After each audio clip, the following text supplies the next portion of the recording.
RPG Maker is an excellent beginner's tool, but it tends to look a little stock. But I'm too stupid to customize it, so I made my own RPG Maker from scratch.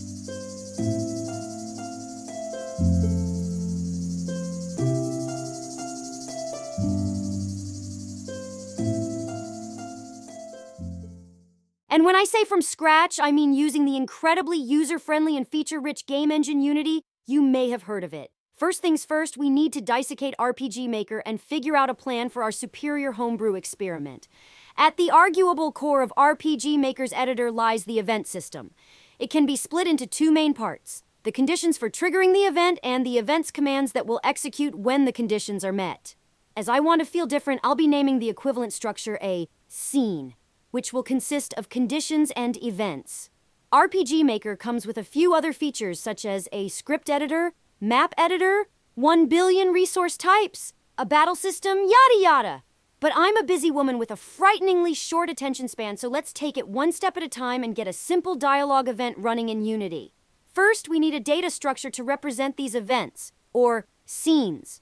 The straightforward solution would be one or many text files in which I write predefined commands. Now that's a cheap and simple solution, but it makes it harder to reuse content and reference other events. Besides, how do I check that I wrote legit commands? Instead, I'll be leveraging a Unity structure called a scriptable object. It is basically a class whose instances live outside of the game objects in the Unity scene. As such, I can create and edit them in the Unity editor and later access them via the game. We'll have one kind of scriptable object called a conditional scene, containing a list of conditions which have to be met for a given scene to play, and the scene containing a list of events to play. Now, the idea is to throw the conditional scenes and scenes into some sort of manager, which will broadcast the appropriate events in sequence. On the receiving end of said broadcast are dedicated event runners, which pick up the event, check if it applies to them, and run it. This way, the system doesn't care what the event does, making it simple to add or remove types of events in the future. In programming terms, loose coupling. While I was yammering on about the details, I created a simple dialogue UI to attach to this system. And this? The very first scene, consisting of dialogue events only. Let's test it out.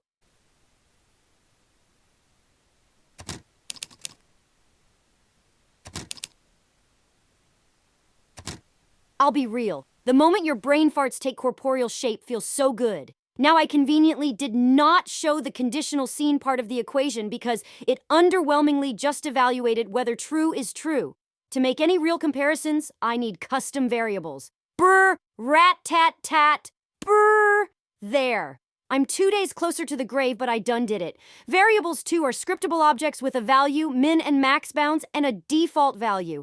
This took closer to 30 minutes than 2 days, but in my crusade to avoid referencing anything concrete by free text, I got cocky and decided to make a system that, through a button in the editor, reads all the variables in the variables folder and enters their names in an enum file.